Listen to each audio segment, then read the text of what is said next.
So I will be moderating this panel with Federico Belloni from Astrocast, already online. Also with Ignacio Chechile, I'm not sure how you pronounce it, from ReOrbit that talked this morning. There will be also Daniel Martin from Kleos Space, Luc Piguet from ClearSpace, and Cesar Cerrudo from IOActive. Let's see. I still don't have the green light from the tech team. Let's discuss a bit, Federico. Also, I kind of threw this idea to you about hacking satellites. I also asked the question to Alexandre Tisserand from Kineis yesterday if he would be willing to lend us one of his old satellites to give it to hackers. He was kind of not sure about the idea. What do you think of that?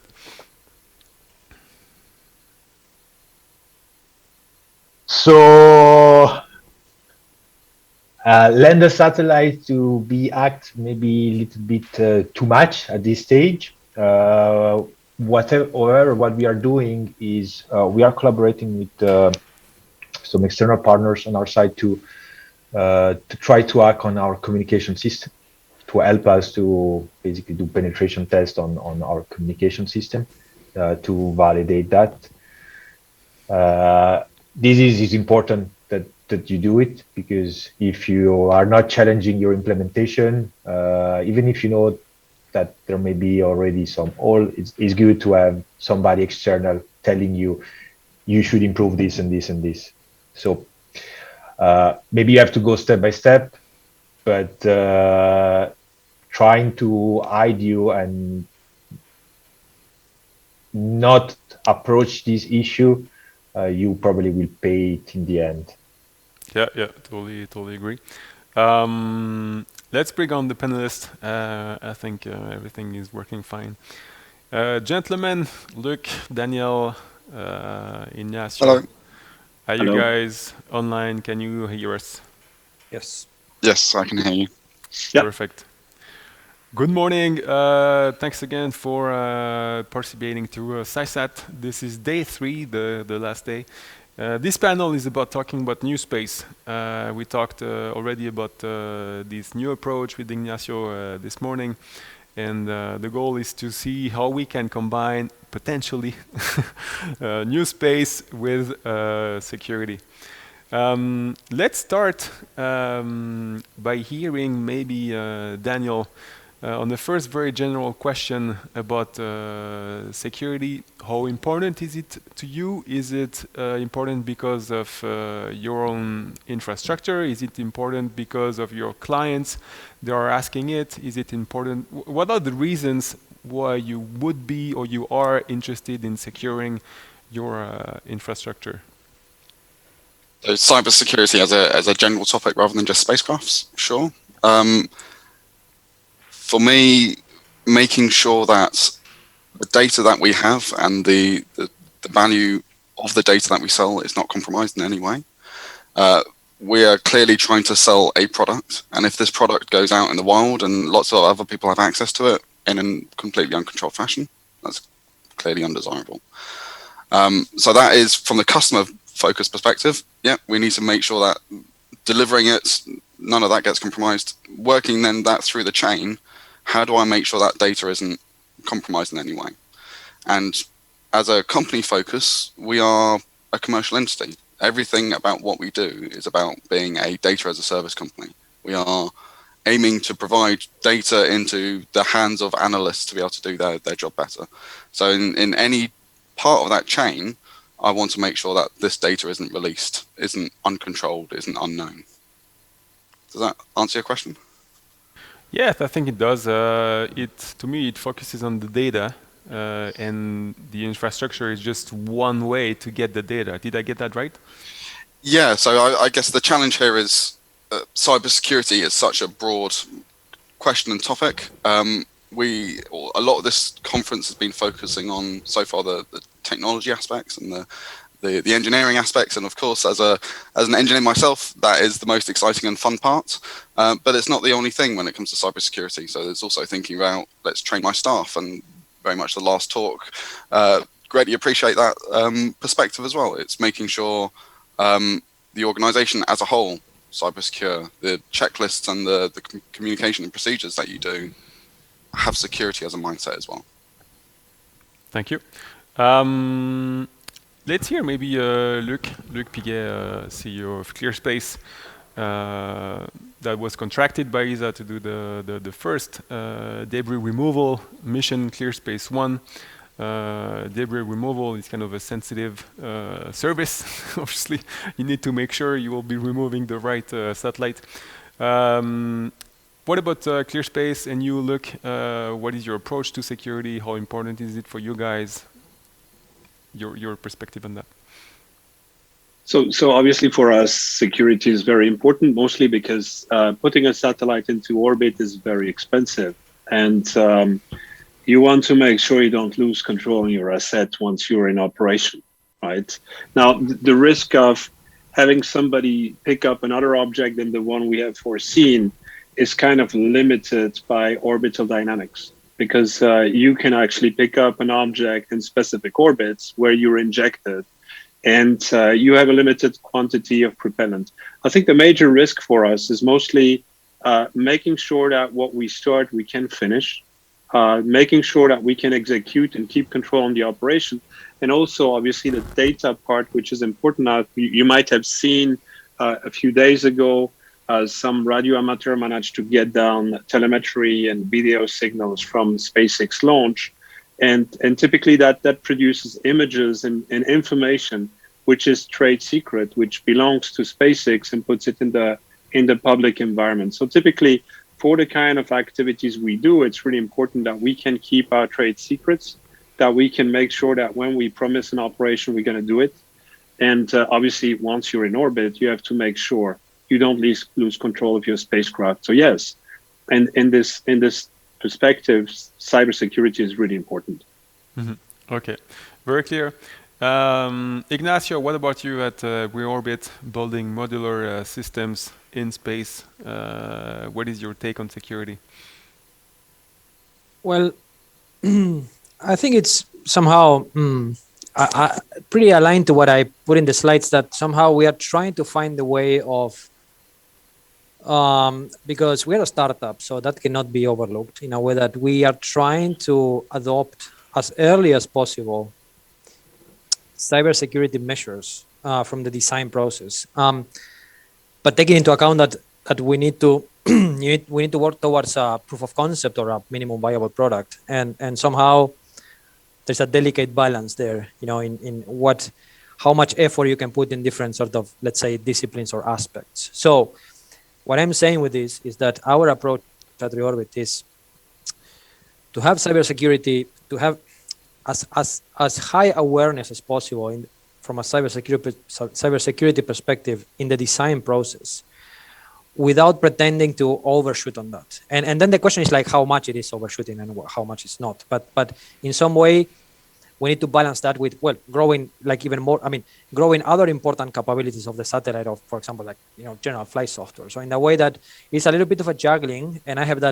to say that I believe that every new space startup in the world is facing sort of the same challenge. I mean, how to design a system that is as secure as possible with the constraints that you have. So I think that the key term is constraints. At least in the startup world, maybe bigger companies or bigger organizations like ESA, NASA, and I'm just now sort of thinking out loud that they may have, you know, a better picture that, but for a startup, which is very early stage, can be challenging. Yeah. So obviously, we talked a lot about the trade-off that needs to be done. Everything is not free, so you have to accommodate for that. We heard. Yeah, maybe the last thing is that in the slides I also mentioned the connection between NewSpace and IoT, and I would like to also to reiterate on that now that IoT is growing awareness on cybersecurity, I believe that NewSpace must follow that. I mean, either by using things that are now part of the IoT, if they are somehow, you know, secure. But now, luckily, IoT is being pushing more, you know, cybersecurity awareness into the embedded system world, and NewSpace, I believe, can take a lot of that. Very interesting. We had some discussions yesterday about IoT. I wanted to ask you. We heard right before during Federico's presentation. As a NewSpace startup that took the initiative to list the different threats that they could be potentially subjected to, listing about 100 threats for all these distributed systems. Ignacio, maybe what about you? Have you also done that that process, or where do you stand? Do you have the same number of, or do you have more? Do you have less? What is your take? I will say I am perhaps going a little bit more like lightweight on this, and maybe my take so far, and you will laugh, but my take so far is that could be a bit like questionable, but at least I want to make things not hackable for a at least for a teenager. Let's say a teenager like being bored, at home and not having anything else to do in the pandemics. At least my system should be at least not hackable from that perspective. I mean, I know that at least so far I cannot come up with a design that will be able to be protected against a state-owned, attempt to, break in. Mm-hmm. I need to somehow situate myself somewhere, and currently, at least the basics, this concept of, crawl, walk, jog, run type of a thing, right? In a way that I'm starting to crawl and to walk into this. So I'm trying to set up a threshold for that, and then will come the next. So that's kind of my goal so far, at least to put the basics. I don't have a very, profiling of the threats so far. We're still working towards that. No, but that's pretty clear. I think you mentioned at least I want to cover the basics, the Yes. bare minimum to make sure that a board student cannot take down my system. Let's ask Daniel. What about you? What is your threat model? We talked yesterday about state-sponsored attacks. We heard the CNES, the French Space Agency, saying that they were subjected to an attack from China. Daniel, where do you stand in that in the degree of threat? It's always a tricky one to answer because I don't want to necessarily reveal all of the threats that we encounter. Purely looking at things that are a bit more mundane, our corporate network gets at least 10 attacks a day from different countries. That's something we monitor and actively do things against. The development network itself gets closer to the hundreds of different attacks daily. Again, most of that is automatically protected against. So when we're then looking at the spacecraft realm, the mindset there is very much about how do you access these spacecrafts. And at the moment, the accessibility, the attack vectors that are possible on my spacecraft are still reduced. We have a limited number of ground stations that can talk to them. We have limited technologies that can get up, and the protocols that are used are relatively obscure in the teenager trying to do things on a weekend. That doesn't mean they're not entirely protected and entirely possible to even hit these spacecrafts, right? They're orbiting around the world. Anyone at any point in theory could be monitoring. So one of the protections you put in is making sure operations can only work in very specific locations, or operations only work for authenticated sessions. There are clearly things you can always do to try and protect things. We have gone through the process of formally trying to risk assess all of this. So we internally have an understanding of what we believe the risks are. We're going through the process of getting that externally audited and checked. So thanks to the guys at CYSEC for starting that work imminently.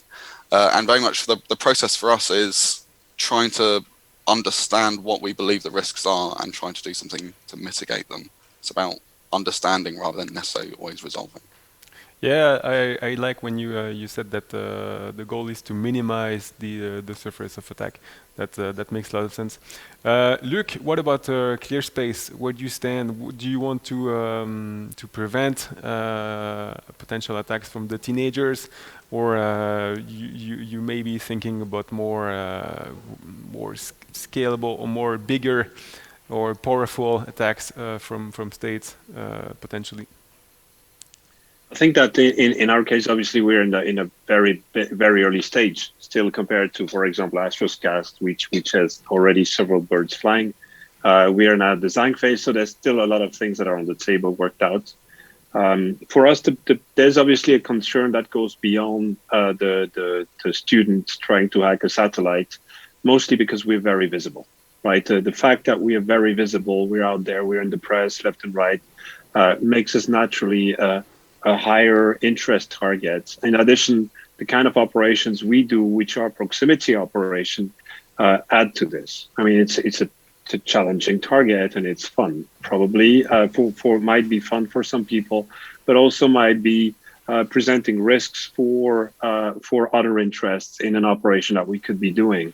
So for us, definitely, this is a really important topic.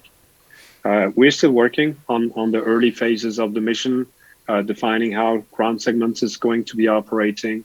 Because we have to balance between how do we optimize our operational costs, how do we make sure that we optimize our flight model costs, our launch costs, how do we bring that kind of operation that we do to an affordable price tag, and at the same time, how do we make sure that we put in place the right measures to avoid having a risk of security breaches or risk of attacks that could lead to losing control of the spacecraft. Yeah, I'm really happy, Luc, that you joined the panel because ClearSpace obviously is a fascinating mission, the first one to remove debris. Is also kind of pushing the boundaries because it is a mission that is contracted by ESA, if I'm correct, and also aiming at providing a commercial, a business service after the first ClearSpace 1 mission. So you guys really are at the crossroad between the NewSpace startup, a bit like the journey we heard from Astrocast, and the more institutional missions. You're really in between. How do you accommodate with these two worlds without being schizophrenic? Yeah, that's actually quite a difficult exercise, I have to say. It's not easy. Then what I can see is that ESA is extremely motivated to move into new schemas or mode of operation. I like the way Jan Werner, the previous Director General, because they're changing right now, put it in the SmallSat Symposium in Mountain View.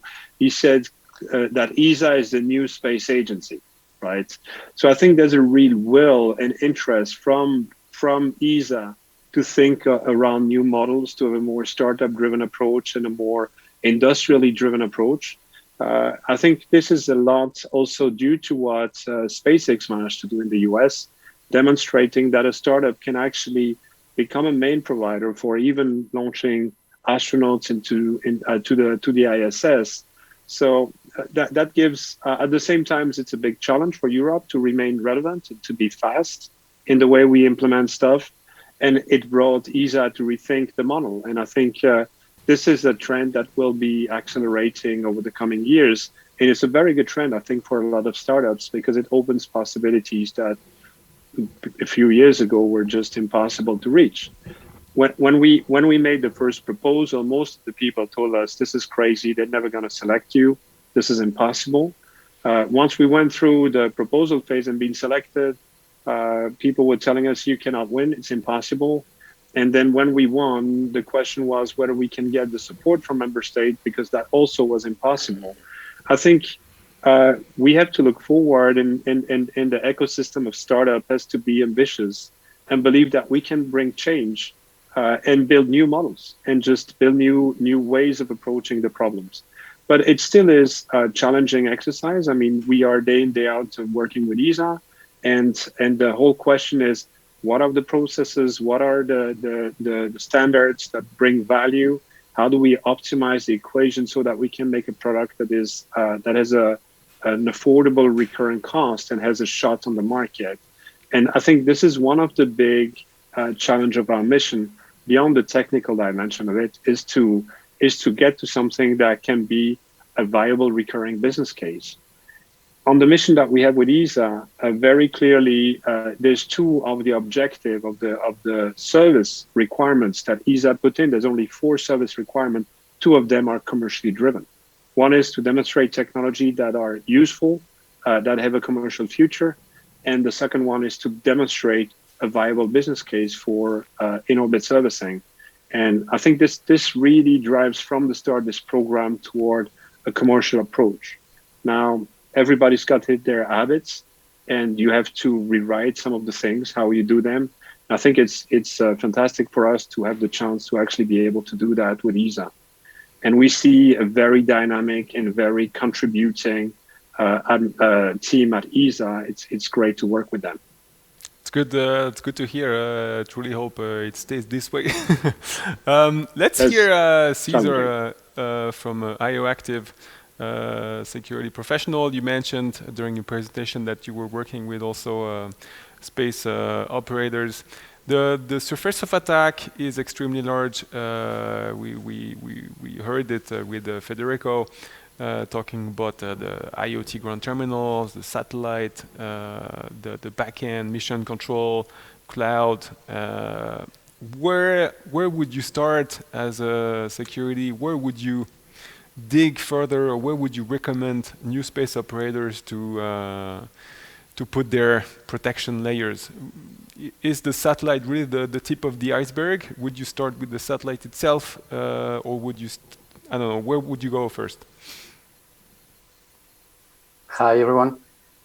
Well, first, I want to say that I completely understand the challenges, because besides working on cybersecurity, where I have done a lot of security research and work in consulting too, I have a software company. So I have a lot of people working for US companies doing different kinds of software, different technologies. And I also have had my own software projects. So I know how it's, to build something, trying to sell it, acquire customer, having a limited budget, etc.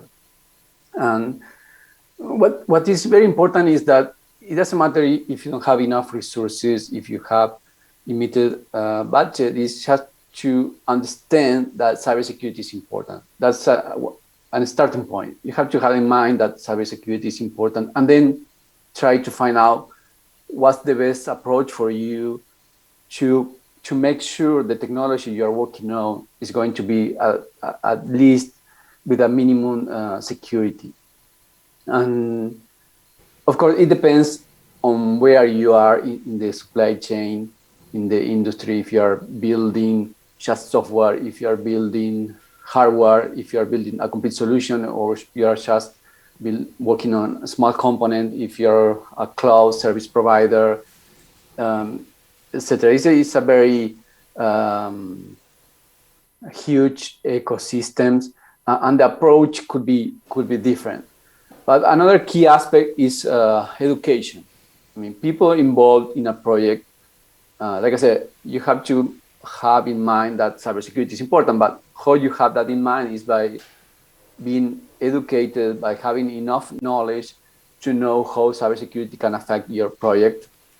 And the people working on the project have to have that knowledge at some degree too. The developers doing software, if they don't have a minimum cybersecurity knowledge, then the code they produce will be very insecure. We have probably a lot of problems.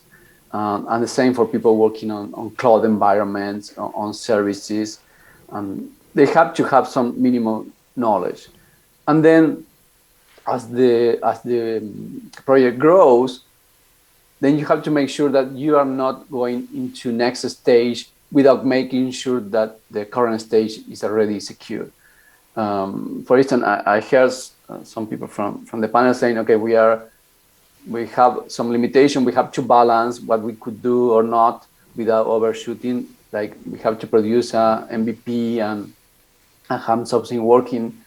And in that case, maybe you can wait to have an MVP depending on the kind of product, and then doing a penetration test, making sure that the functionality you are exposing is secure enough, it's not easily hackable, and maybe there isn't bigger risk, and you are fine. But maybe the component you are working on is something critical, and then if you didn't think about security from day one, and you end up with an insecure design, then redesigning that will be very expensive and sometimes it could kill the project.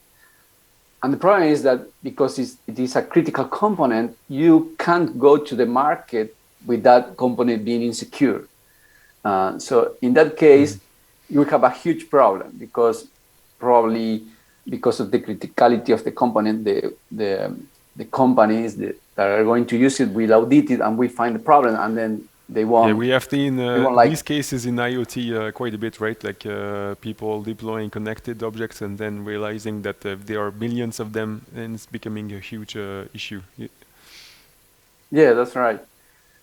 So I think the main starting point is trying to understand that cybersecurity is very important. And if you don't think like that, then sooner or later you have bigger problems. So start from there, try to train the people working on the products, at least a minimum training on cybersecurity. Depending on the product, then go and incorporate cybersecurity in different stages. Making sure that you go to next stage with a minimum cybersecurity review of the software, of the hardware, of the cloud solution, whatever it is, and then just keep going. Because we have seen that this many times. Sometimes the final product has a lot of security problems that some of them can't be fixed. And then that will mean a failure. Right, it's too late. And at that time, then it will be a failure for your product because no one will want to buy it. I know that many countries, even the European Union, is always looking for new regulation, adapting regulation to require more cybersecurity on different industries, on different areas. It's going slow, but sooner or later you have regulations. Yeah, regulations are good. You touched, Cesar, on a lot of interesting points. Let me ask the other panelists. Obviously, security culture is important. Federico mentioned that it is important that all the team is aware. Don't click on the phishing emails and all that. If you're spending millions on securing your satellites and you have an open bar for phishing, it doesn't make any sense. What I want to ask the panelists is, among all that complicated architecture involving satellites, ground, as I discussed before, and when we talk to journalists, I did a lot of interviews for media just before the event, and satellite hacking is kind of the sexy topic, right? Like people, it's a bit of a Hollywood theme, like you imagine hackers trying to really take control of the satellites and crashing their target into other satellites. So what's that compared to reality? Is really satellite the most vulnerable part of the architecture, or do you think that maybe the cloud or other pieces would be most critical to secure? Maybe I'll call Daniel, if you don't mind, to start. Sure. Again, difficult one to answer. The satellite, from my perspective, is relatively low risk compared to the rest of the infrastructure. And this partly comes down to how you can actually access a satellite and get to it. They're relatively inaccessible, whilst the rest of my processing infrastructure is connected to the internet. The internet is permanently accessible. So that's initially the sort of the mindset is, how much are these media releases about satellite hacking really true? And a lot of it comes down to, well, actually to get hold of and actually communicate with my satellite is deliberately difficult. So the thing that I keep leaning back to is, what is it that I need to then really make secure, make right, make robust? And there are clearly key parts of infrastructure that need to be, or not infrastructure necessarily, but key parts of my spacecraft that need to be secure. Thinking of things like authenticating the telecommands that go off and making sure even if a rogue command does somehow get in, it doesn't get executed without some level of authority from Kleos. That is all relatively well known. That's all processes that are in place and can be done. It's the ground side and the ground infrastructure that I'm, I guess, more worried about when it comes to attacks, penetration, testing, doing all the rest of the making sure my hack surface is low. What about you, Ignacio? No, well, I'm perhaps somewhat biased, to the space segment here. So in that sense, of course, I will somehow say that space is the spacecraft is the most important one, right? But I'm trying to stay away from that. I kind of agree with Dan that that satellites are still point to point in that sense, and then all the rest you have it connected to the internet. So in that sense, in terms of exposure to threats, the rest of your infrastructure, if you want to call it some way, is way more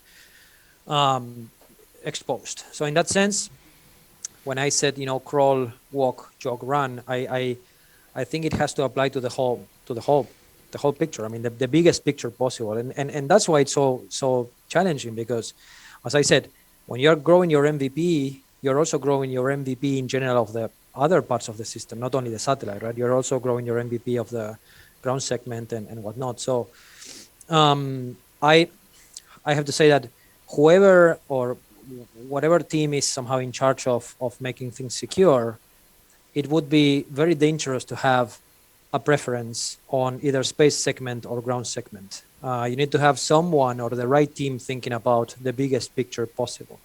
And of course, then include the people and include even the doors, in your office, because, you can be as secure as you want, and then, you keep the doors open, and then somehow, you risk also your trade secrets, and I know somehow that this happens in startups, that you start to grow your awareness on cybersecurity on the satellite, but then you just keep your windows open. I'm not saying that people will just break in, but it's a mindset that it has to be very, very broad, and picking one, it's a very tricky game. You need to somehow keep your mind very, very high level and having the biggest picture possible. Let's see, Luc, have you guys already identified kind of what is the most critical part of the infrastructure?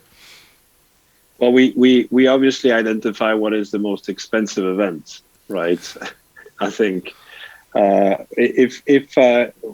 I think this has to be approached with all the different layers one by one. You have to be comprehensive in whatever you implement. Obviously, right now, one of the biggest issue is phishing emails, right? We receive a large number of phishing emails. So you have to start from this dimension, look at your cloud infrastructure. You have to look at your operational ground segment. What are the accesses you have? How do you implement it, and how you do it in an intelligent way, and then go all the way up to the spacecraft. When we look at it right now, so what is the first threat we would look at is obviously the ones that we have in front of us right now, right? The spacecraft is definitely something that we cannot ignore. I think that the approach to give a small story about that. I mean, my grandfather had a grocery store in Zurich, and once per month he had to send the proceed to the bank, right? So he would send his little daughter that tall with a paper bag of sandwich with all the proceeds of his sales of the complete weight to the bank, because nobody would imagine that a little girl walking through the street with a sandwich bag would carry all the money. And I think we cannot do that today when it comes to cybersecurity. I mean, for a long time in the space operation, it was not so much of a threat. I think this is changing. We see at least already what happens in terms of the kind of attacks we see today. And you have to start from where you are. And for us, it's very logical. We start in a design phase, so we protect what we have to protect now. And then as we move along through the different layers of our operation, we'll have to think through every single one and make sure that we have something that consistently covers all the dimension and that is audited on a regular basis. Makes sense, makes sense.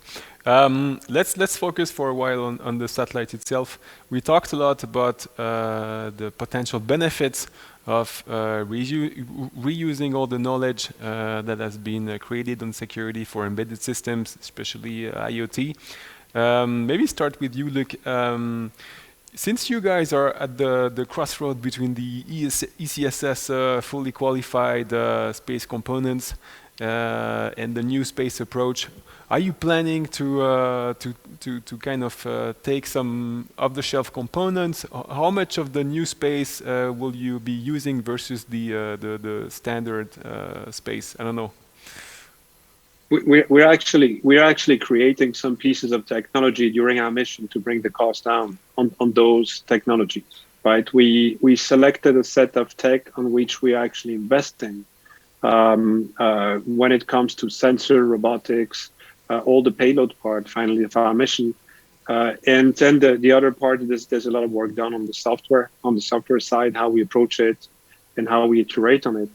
So yeah, there's quite some dimension where we bring in new space approaches, but then obviously we are handling a lot of public funds, and the level of risk that can be taken in a mission, which is essentially driven by public fund, are limited, right? It comes with strings attached. Public fund never come without strings attached, and it's normal that it's like this. So there's a level of innovation that is possible in a mission like this, and a level of innovation that you think, okay, fine, we're going to do that in our next mission, or we do that parallel with investor funding.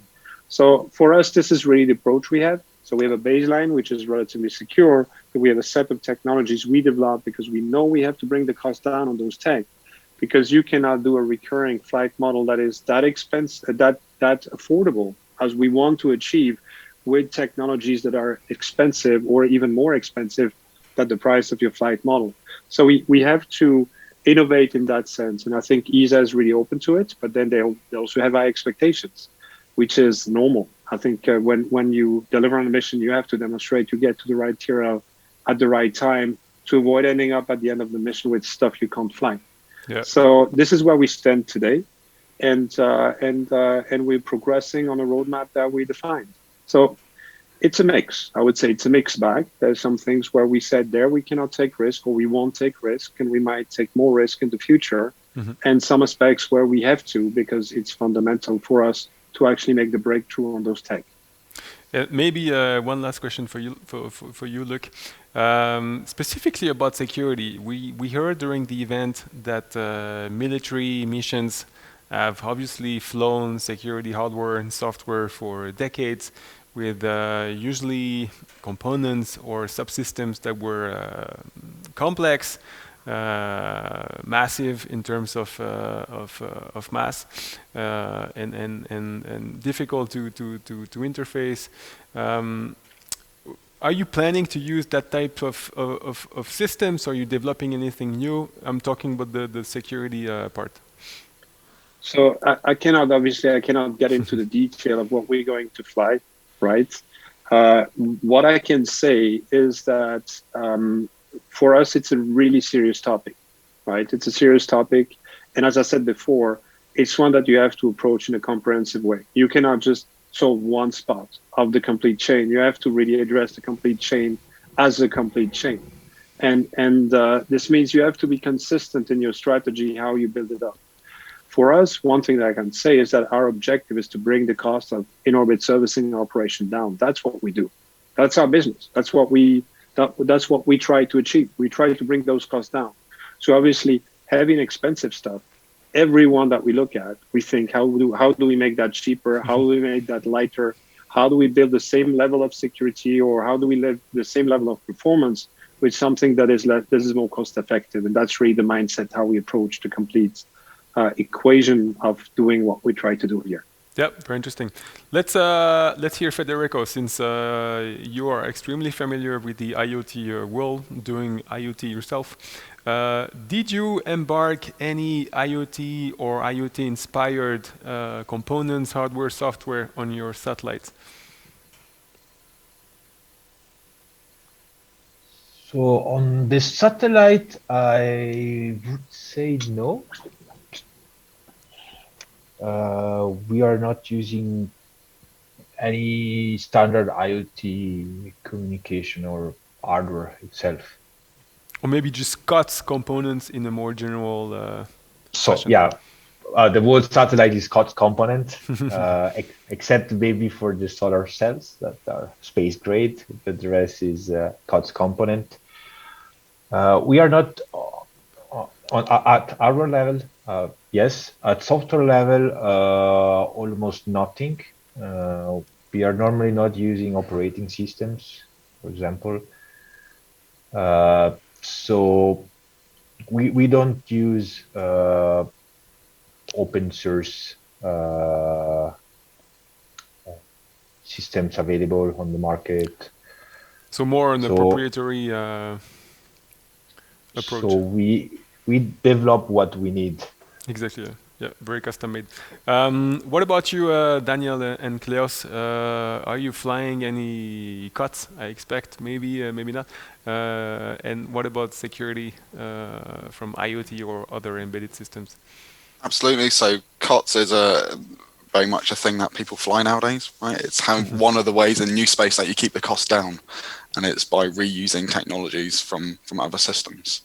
I guess the biggest IoT concept that we are employing is the fact that so much is now more software defined rather than hardware defined. So as you see in a lot of IoT applications, they try and send out relatively generic hardware and add maybe a new sensor to it.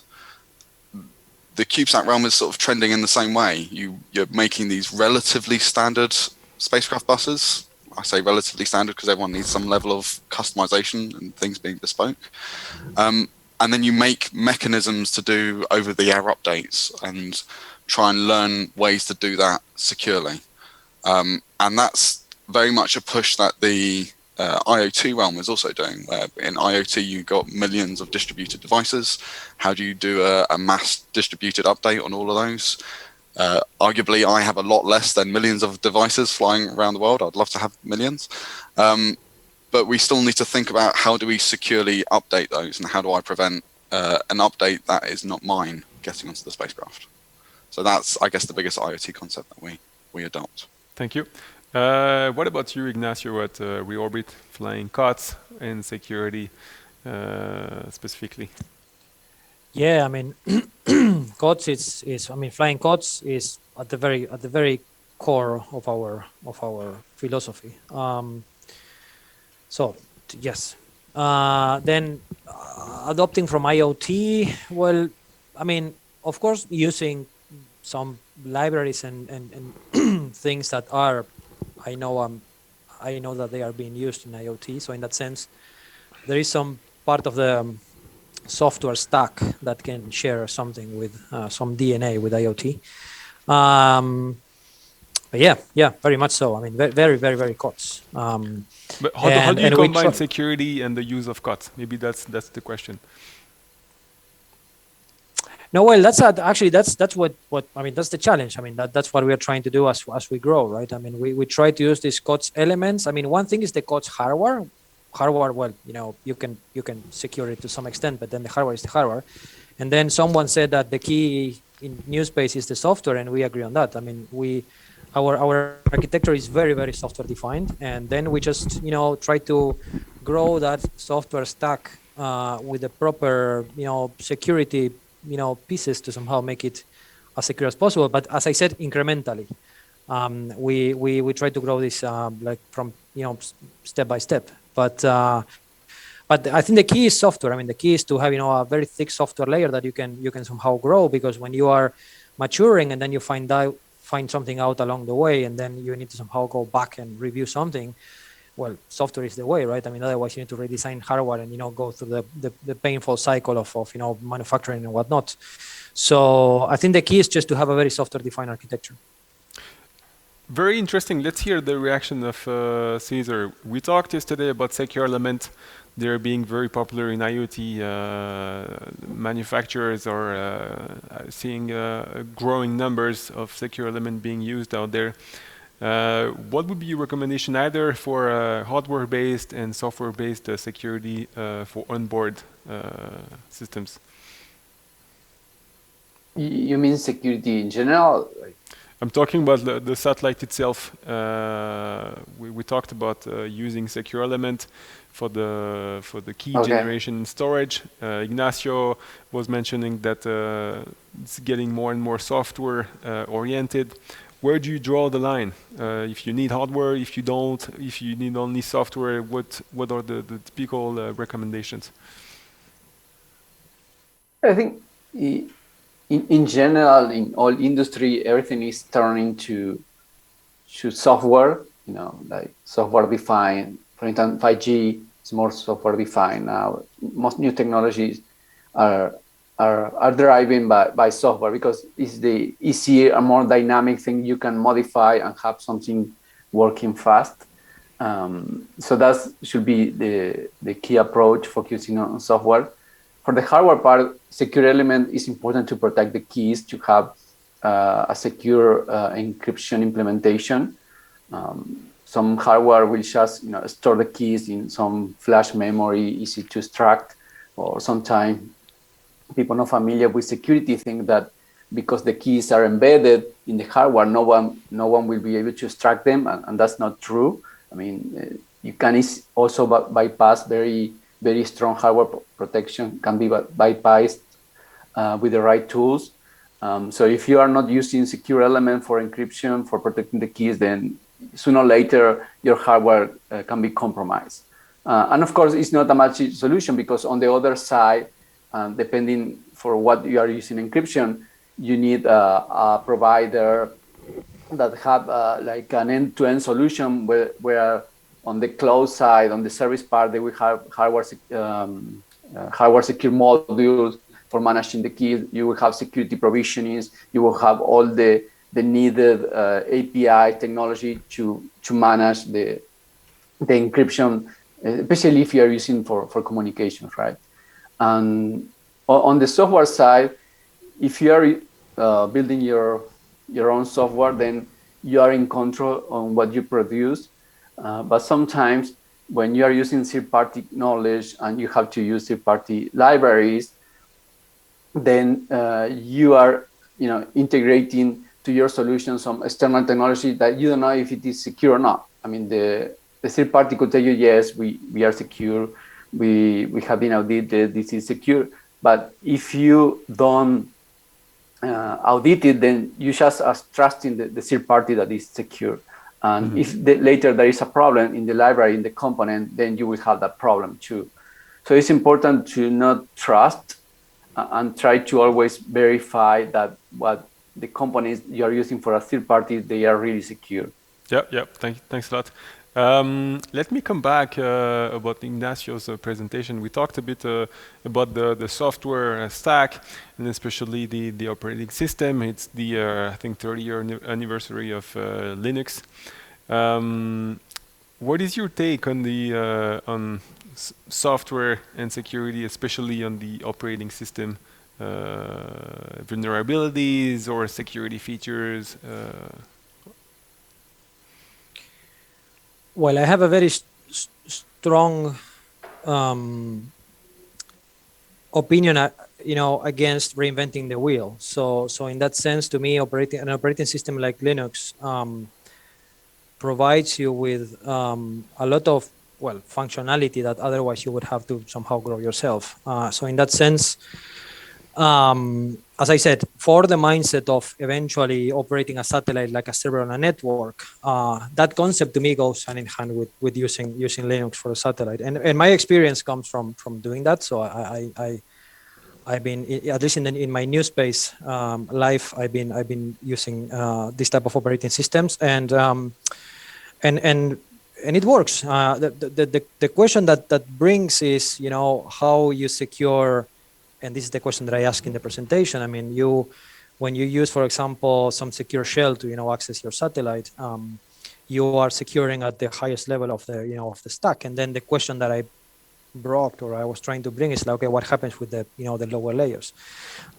So what I'm saying with this is that when you use an operating system like Linux, you raise your abstraction level a lot, and that also impacts security. So the question that still remains to me is like how you can still sit at that high level of abstraction, which that you can exploit for focusing on your application, but without compromising security in the lower layers, because your lower layers, if you don't encrypt them or you don't protect them in some way, you can still reveal a lot, right? So that was my question during the slides. Very interesting. Let's hear the opinion of Daniel. I'm sure this should inspire you with the question of the security of the full stack, including the operating system. Yeah, it's a difficult one. So I immediately go to the sort of Swiss cheese security analysis or safety analysis, right? Where you're going as many layers that you can protect as possible, the better. Because the assumption is that something will get through at some point in one of the layers. And what you're trying to do is make sure that subsequent layers beyond that are then securable, encryptable, protectable. So my general assumption whenever I'm doing anything on system design, spacecraft design, whatever level of design, is I assume something will get broken at some point. So my inclination will be, well, let's throw as much as we can afford at this. So if I can do link level protection, data level protection fairly low in my OSI reference model, if I can do application layer protection fairly high, I'll do both if I can. That partly then is driven in the NewSpace sector by cost. It's what can your ground station providers do? What can the rest of the chain network do? What are they willing to accommodate? Actually, with some of these security systems, it pushes you to having more hardware in, for example, ground station locations, which then goes against the, well, we want to be a bit agile and use ground station networks, where I don't want to be pushing hardware. So there's with all of these things, there's conflicting requirements, there's conflicting approaches. And the trade-off will always have to come with, I want to put security everywhere I can, where can I and where can I afford to do it? Having none, clearly not acceptable. Having it everywhere is clearly going to be ludicrously expensive, and there'll be some point in between, which is where we will end up. Yep. Federico, what about you on the embedded, on the onboard side, and especially software security? I don't know how much you can share about using crypto libraries or any software protection. So yeah, it's quite critical using protecting the different layer of communication for sure. We tend to use less OS, as I mentioned. So this changed a little bit the approach. We really try why I should put Linux on board. Do I have a justification? I need something that probably is more power demanding than what all my onboard capability we have right now. So why I should justify to put all this layer? So is there that we try really to focus on the needs of our mission, and then we build the system that goes around, and we are using, depending on the embedded system we are using, you have libraries that exist. I'm not rewriting IES library or whatever it is. We are using what exists, or if there is an IP core on the system, we are using that. And we try to not reinvent it. But as was mentioned previously, it's important that even if they give it to you and they tell you, oh, this is secure, this works, you validate it somehow later on. That because it could be the library is not perfect or your implementation is not good. So in whatever you're doing, you really have to revalidate after your implementation and try to find out if something was not correct. Yep, thanks a lot. We're almost reaching the end, but I can't resist to ask you one last question. On the first day, the first afternoon, we talked about cloud services. Very controversial topic, obviously, for European sovereignty. There mentioned many announcements from Europe, the Gaia X initiative to have a European cloud. I asked Massimo Mercari from ESA if they were using cloud services. He said it's still an open question. They're unsure. Keys, Vanderpool, your colleague Luc from ClearSpace said cloud services, at least the public one, it's US personnel operating US machinery. what is your opinion on cloud? Are you using it? Maybe Luc, I don't know if you want to start.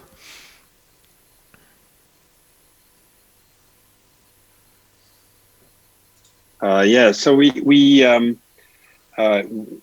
use cloud infrastructure today for the company, mostly because we have a company that is spread across Europe today, and we have some talents in the US.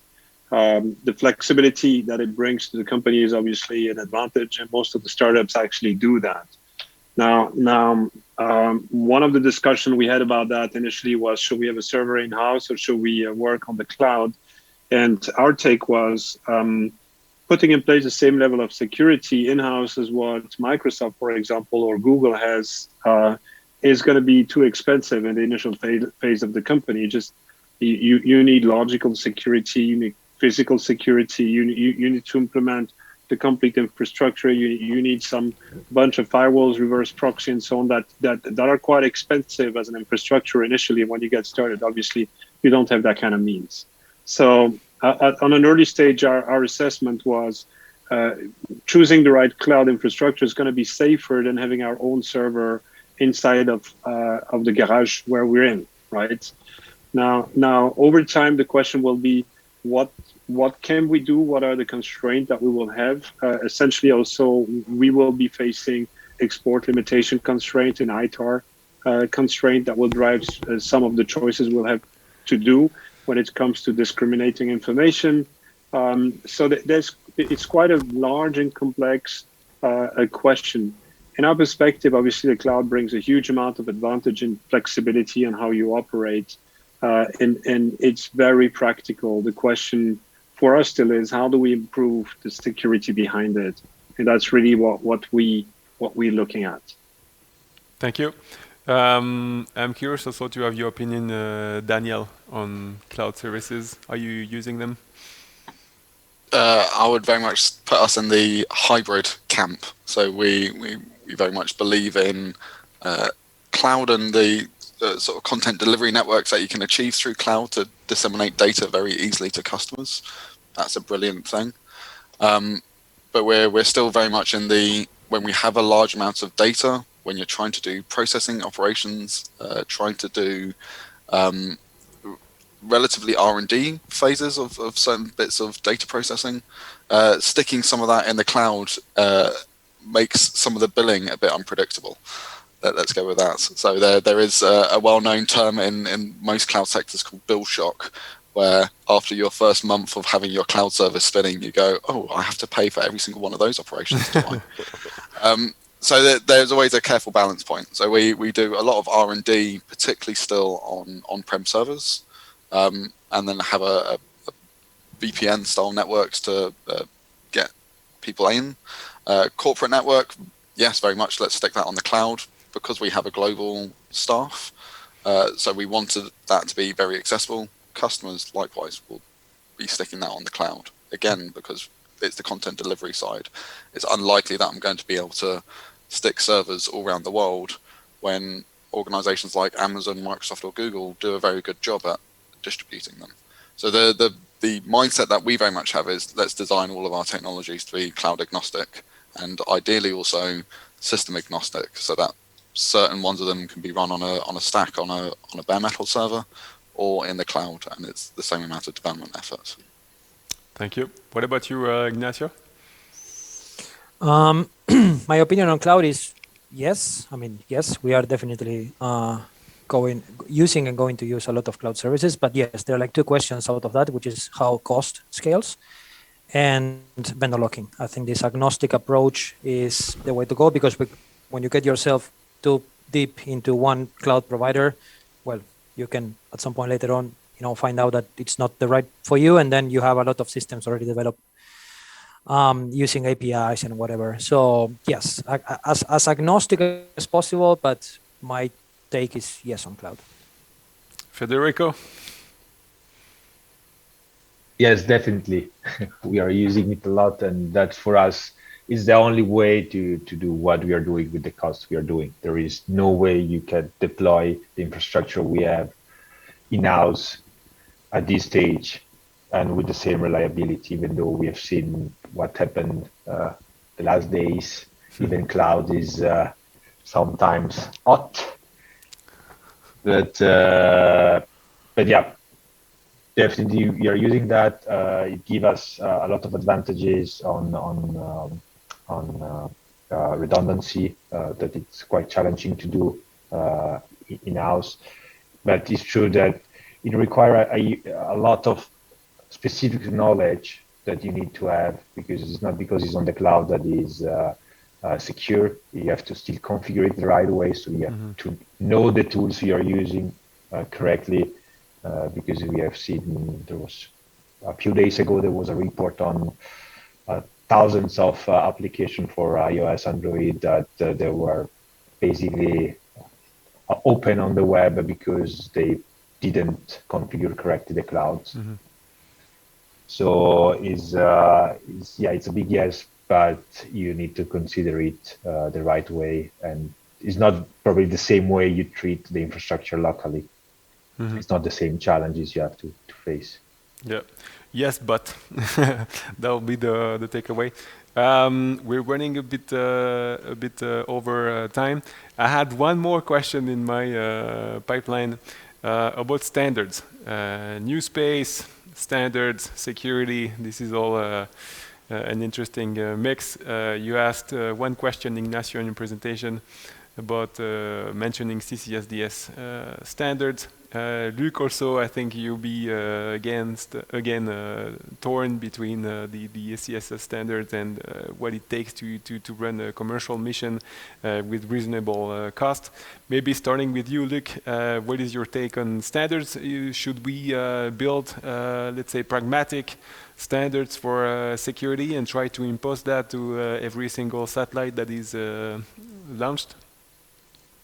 I think a standard is always a very good reference point. If you look even at ECSS, there's a lot of criticism made, but they're good standards. They're very good stuff in the ECSS. A lot of really useful information. Yeah, there's a lot of stuff that if you want to do it, you can just take out ECSS and follow the instructions and execute on it. So there's a lot of good stuff in ECSS, and it's a very useful reference. The question is, what is the implications in terms of speed of execution and of cost? How much do you have to document and how much you really need to validate in the complete process? And that's where it becomes expensive. So as a reference, I think standards are always very useful.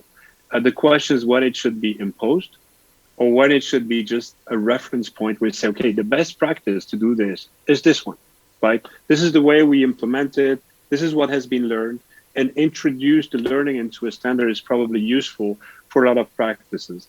Now, it obviously doesn't in security. A standard would certainly not solve the complete problems because vulnerabilities will appear along the way on a regular basis. Things will evolve.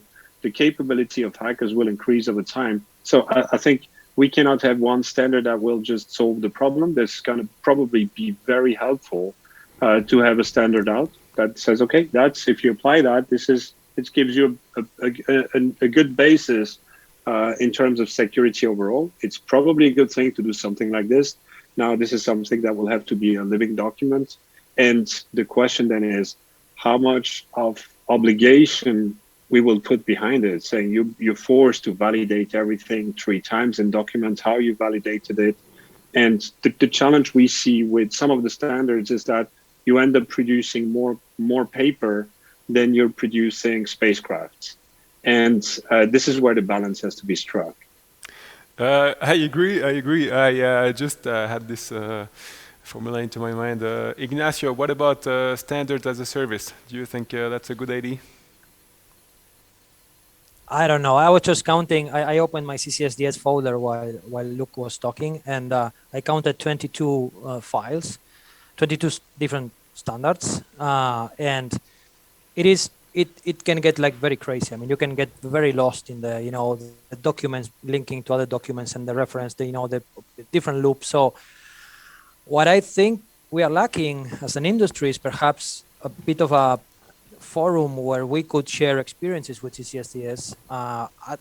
To my knowledge, we don't have any, at least at this point, better alternative. And it's a recommendation, so it's not that you have to follow them, by the bit. But would be very good to have, expertise from others and see, okay, if I need to implement something, how far I need to go. I mean, how lightweight I can make it. Because if you read the documents, of course, it sounds like you need to implement everything, but that's not the case.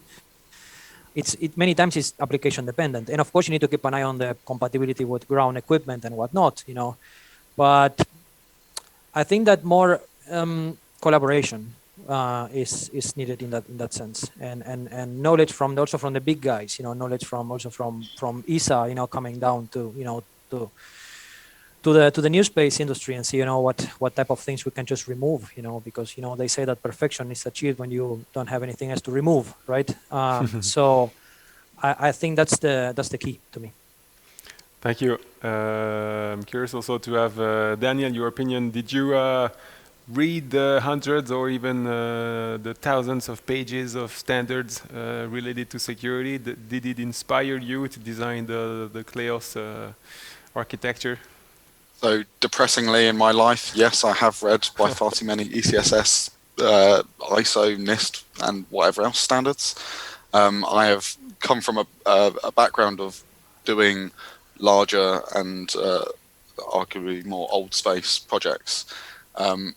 I am a big fan of standards. I very much believe that having things standardized, having the knowledge from large committees that have done this sort of effort and work before and formalized their recommendations into documents in a way that is typically quite concise and relatively easy to follow if you were to do the full motions is great. My approach when it comes to NewSpace is taking those standards and, as has been said previously, going through them and going, which ones apply to me? Which ones here are relevant? Doing an appropriate assessment of risk sometimes when it comes to I am choosing not to follow this part of the standard, and doing it actively. And it's all about active decisions when it comes to these sort of things. You can't blindly go, I'm ignoring these standards, I'm going to do a new thing. Learn from them, use them. These standards have developed over tens of years, if not longer, to make things robust. And in space, we strive for robust. Security is part of that. Thank you. Federico, would you agree with that? Yeah, absolutely. For us, ECSS or CCSDS are a very good reference and is a very good starting point. Then from that, you really look if it's applicable or not.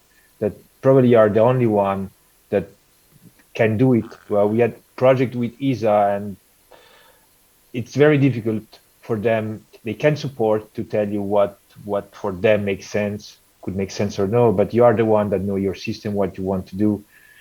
And so probably you're the only one that is able to define what really is applicable, what no. But it's a very good source of knowledge, and we try to follow them as much as possible for what makes sense for our system. All right. I think it's wow. We went quite a bit over time.